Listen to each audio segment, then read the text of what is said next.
napakalawak ng pagtataniman ng mga palay.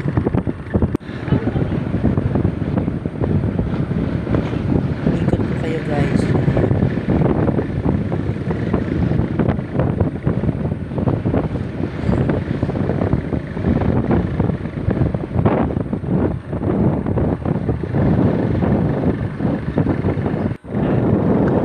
Ang buhay ng mga tao dito sa Bulacan mga guys.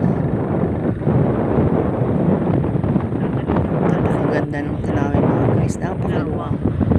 Lawak ng pagtataniman ng palayan dito sa Bulacan. Ayan siya guys. Grabe talaga.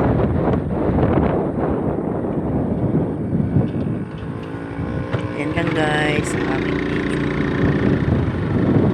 Follow for more. Maraming salamat mga guys.